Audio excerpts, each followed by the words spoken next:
It ain't the left side or the right side, then it must be the fin side.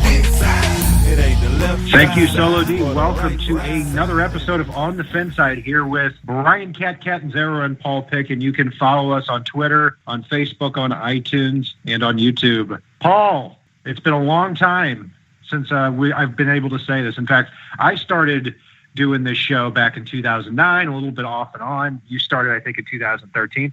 The Dolphins have never been in the playoffs since I've been doing this show.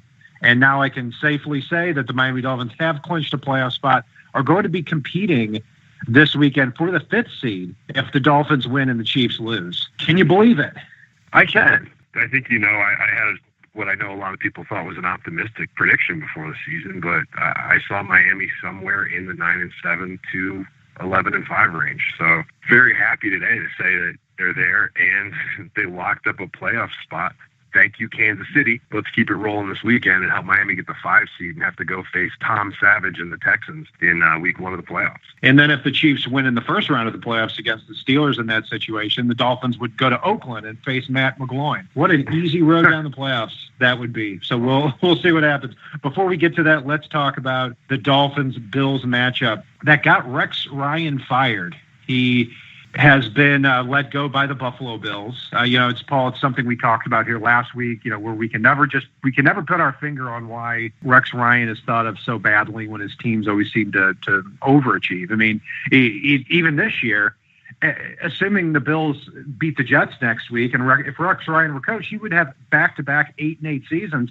And I look at the Bills and think, who do you think you are? Yeah, Rex got hosed again with a GM that wasn't on the same page as him. I know it wasn't nearly as brutal as what he ended with the Jets when, I know the comparison I've always used is they handed him checkers and told him to play chess. But they sure as hell didn't hand him the chess in this situation. I mean, he's dealt with a number of injuries up there. They haven't fully got the pieces in play for the vision that we all know Rex Ryan has for the way he wants to run his defense and his offense and you name it. So, go ahead, cut him loose. Blow up the program yet again. You got some talented pieces in play, and whoever your new coach is probably going to want different ones. So, hey, if you want to mire the Bills in mediocrity for another few years, have at it. Bills ownership, good job. Yeah, and now they're adding even more to the confusion here by benching Tyrod Taylor for the last week in favor of E.J. Manuel. And by the way, E.J. Manuel is going to be a free agent. So even if you see that you've got something in him, you may be showing a little bit too much. So doesn't make a whole lot of sense. But I guess that's why we beat them, 34-31 in overtime. Charles Clay scores with 1:12 left to give the Bills a 3-point lead. The Dolphins drive right down and get to the edge of field goal territory, and Andrew Frank shockingly puts through a 55-yarder to tie the game. Dolphins win 34-31 in overtime after a 57-yard run by Jay Ajayi. Paul, let's start with the grades here at the quarterback position. Matt Moore, I tell you what, I'll start with this one. I was terrified of Matt Moore at the beginning of the third quarter. At one point, before that throw to Devontae Parker, that was a touchdown, where Parker bounced off a defender and made it 21-7. Matt Moore was 5 for 13 throwing the football, and 3 of those passes were screen passes. He had an interception that was terrible at the end of the first half, but he rebounded nicely. He had that strike to Parker, and in the second half, every time the Bills scored on offense, which was pretty frequent, it seemed like the Dolphins and Matt Moore bounced back. So kind of a tale of 2 different halves, but I'm going to give him a B. I got a little petrified you were going to grade him a little higher when you started saying that, because for me it was a B-. The Matt Moore we saw against the Jets that was spot on a lot of throws wasn't there against the Bills. I think he was throwing some really ugly balls in this one. I mean, balls skipping off the turf, balls 4 feet to the left of one guy, 4 feet to the right of the next guy, behind, above. He did definitely have a better second half in this one, but I really put a lot of this on the effort of the players around him in this game, because they were what made it happen. You look at almost every single play, and the skill position players for Miami essentially seem to be saying, like, all right, the first guy is not going to tackle me here, because they laid some good licks, like the one you talked about with Parker. And you just see the Dolphins player go, not going down, and make something more out of every play. So more power to them. I still think Matt is a good backup. Not going to say great, but I'm looking forward to Tannehill coming back and hitting the receivers where they're supposed to be. Yeah.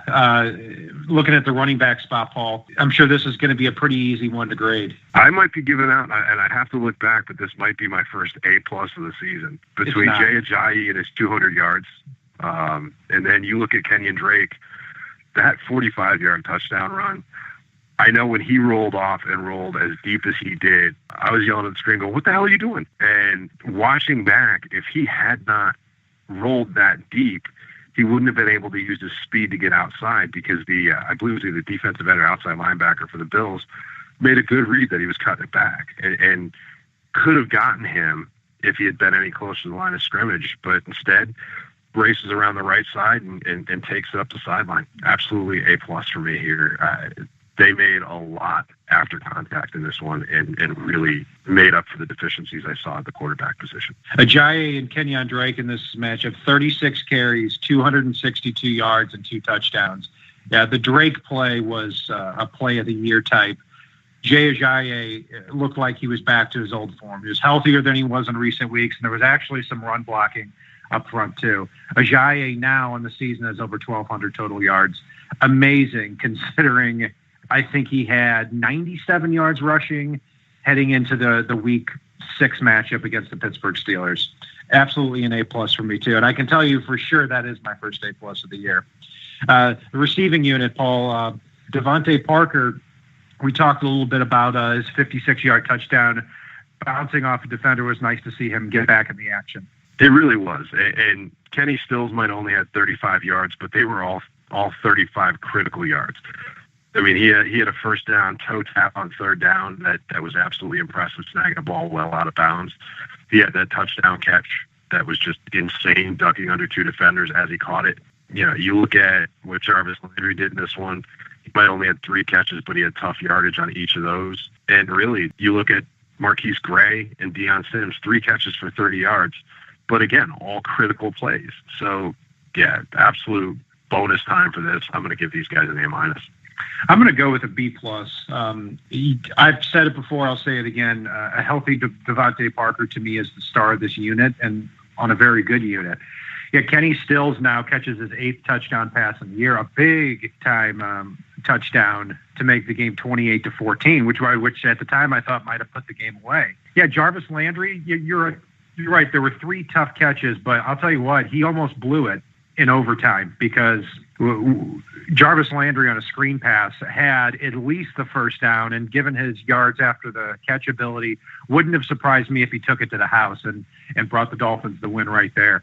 So, yeah, Landry had a drop in that, and it was a big one too, and I think he had a little problem separating too. I love Deion Sims and Marquise Gray as the 1-2 tight ends for next year. I hope they can get him back, and I think they can get him back cheap.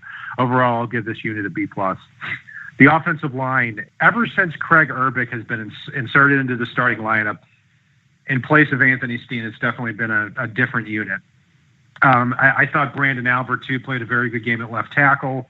At right tackle, Jawan James may have let up a few pressures, but, now you look back at the last, 3 or 4 games, and the Dolphins have let up 1 sack. The run blocking, needless to say, was exactly where it needed to be, unlike in recent weeks. So I'm going to give this unit an A-, Paul. Yeah, I'm going to give these guys an A- as well, right there with you. They let the running backs get over 250 yards rushing combined. Kept Matt Moore pretty damn clean all day. Jermon Bushrod had a couple little misses here and there, but overall, I had no problem. Laramie Tunsil cleaned up some of the penalty issues in this one, and really, they played a very clean game. It's almost an A for me here, and I'm very excited for what Miami's able to do next year, with or without Pouncey. Yeah, let's take a look at the defensive side of the ball. A much less rosy picture of the defensive side of the ball. Dolphins just had no answers for the Bills. And I'll tell you what, when you look at the Bills, the Titans, and the 49ers, and how the Dolphins have struggled against that wishbone type of offense, I mean, all 3 teams absolutely destroyed the Dolphins, did exactly what they wanted. And I'll even go a step further. I think the Bills really shot themselves in the foot in this. I think the Dolphins had no answers, and when they knew that, then they started trying to get cute. You look at the Reggie Bush end-around play for an 8-yard loss, and then Dan Carpenter barely misses a field goal in the next play. Yeah, I mean, I think they outthought themselves in this game. Paul, how do you grade the defensive line? I actually think the defensive line played all right. Again, Jason Jones continues to show me why he needs to be back next year, which you asked me that in the first half of the year. I never would have agreed to. I liked what I saw to Andre Branch. I thought that both Wake and Andre Branch got ridiculously held on a lot of plays and still managed to push the pocket. I saw a number of plays where they didn't call the holding, which I know they had to call it a few times, but you could see both hands from the offensive tackle clearly on the back and pretty well holding onto the cloth of the name tag at times. So for me, in the pass rush, they definitely did well. But in terms of the run game, I get so scattered on this because the way that the defensive scheme is set up, and so much of the onus falling on Kiko and the lack of outside linebackers for the running game. That's where it gets iffy for me. I'll give these guys a B. I'm going to go with a C. Yes, the defensive ends were held quite a bit. I saw that a few times too. Cameron Wake did get a sack, and Ndamukong Suh played okay. But other than that, I didn't see a whole heck of a lot. And I'll tell you what the problem is here too, Paul, is just like with Colin Kaepernick, these defensive ends, Wake and Branch, they push up the field so much to create a pass rush, which is a great thing. That's the way the defense is schemed. But when they do that, they get so far up the field, Tyrod Taylor can just take a step up and take off. So the DNs to play more contain. Then you throw in LaShawn McCoy and Mike Gillislee and how much they ran for in this contest. And that's why you have the defensive ends not having a good game here. So overall, I'm going to give them a C. The linebacker core, I'll take this one here, Paul. I'm going to give them a big fat F. And I'll tell you what, looking back at this entire season, this is probably the 6th or 7th time I've given them a D or lower in a game. And I think it's deserved. Kiko Alonso is pretty hit and miss. And I don't think he had a terrible game, but I also think it's unfair what they're asking him to do a lot. He is who he is, and if you play that wishbone type of offense, you can run up the middle pretty easy on anybody. But you really, against the Dolphins, Kiko, the linemen get to Kiko so fast on those plays because the defense is all spread out. By far, the Dolphins' biggest need talent-wise in the offseason, I think, is going to be outside linebacker. Spencer Paysinger is not a starting caliber player. He's a good special teamer, but that's about it. He should have been flagged for a pass interference against Charles Clay early in the game. Obviously didn't do well against the run, and he gave up the go-ahead touchdown to Charles Clay too, with 1:12 left. Neville Hewitt can show some things, but he also gets washed out. The Dolphins need a big, sturdy linebacker in the offseason. F for me. Yeah, I'm going to go with a D here. Mainly it's Kiko that pulls this up with a smattering of Neville Hewitt. I think Butler continues to show exactly why. I don't even want to wait till the offseason to see him get cut. I'm pretty much ready for the Dolphins to do it now and just try to run with one of the young players on the roster and see what they can do there. The interesting thing is going to be whether or not they can slide Kiko to the outside, potentially, if the right middle linebacker prospect becomes available. I know we talked about that a bit leading up to the draft this year when Miami first got a hold of Kiko. And really, he is that flexible player that could play on the outside as well and really could be a difference maker out there. So maybe the answer is getting a middle linebacker and another outside linebacker and throwing Kiko on the outside. But either way, Kiko needs to be in the mix. There's no one else on this team that needs to be in the mix for the starting conversation next year. I'm with you on Kiko. Moving him to outside linebacker would get him off a few blockers. He'd still be able to be one of the two linebackers in the sub packages where, he could defend the pass. Yeah, I'm with you. And I would look out for Patriots middle linebacker Dante Hightower in the offseason. It might cost $9 or $10 million a year, but if you can strengthen two positions like that where you're hurting the most, it might be worth taking a look at. The secondary, big day from Tyrod Taylor, his first 300-plus yardage game. How would you grade defensive back? I didn't really have a problem with our corners. I know Sammy Watkins got the best of Xavier Howard a couple of times. On one of them, on that really long touchdown play, you know what? Xavier Howard had perfect coverage. It was just a perfectly thrown ball and a beautiful play by Watkins. I'm not going to take that away from Xavier Howard on that one. I don't think some of the catches that Sammy Watkins had over him were on him per se. There was one very obvious play where you actually saw Xavier Howard kind of go after veteran Bakari Rambo. Like, where the hell were you on that play? I think Bakari Rambo may have led the team in tackles in this one, but was absolutely atrocious and can walk hand in hand with Donald Butler out that door any day he so chooses, and I'm fine with that. I'm a little terrified of him starting this week because I think he blows coverages too much and is too slow in the run support. He definitely drags his grade down. So for me, I don't mind Michael Thomas back there. I do mind Bakari Rambo. This drags it down to about a C+ for me, even though I think the corners played very well in this one, and we continue to see some very positive things out of Lippett and McCain and Xavier Howard. I'll go with the D+. Yeah, Xavier Howard clearly struggled with Sammy Watkins all day, and I attribute some of that to the lack of pass rush, too. I mean, Xavier Howard a lot of times was left alone on an island out there with Sammy Watkins. It's not very fair. I mean, Sammy Watkins is going to separate from you eventually if you're giving the quarterback 4 or 5 seconds to throw down in and down out. Yeah, Bakari Rambo, he is who he is. He's not very fast. I don't want him anywhere near the team as a free agent in the offseason. What's going to be really good, too, when you project into next year is you've got Byron Maxwell and Rashad Jones out in the field, projecting into 2017.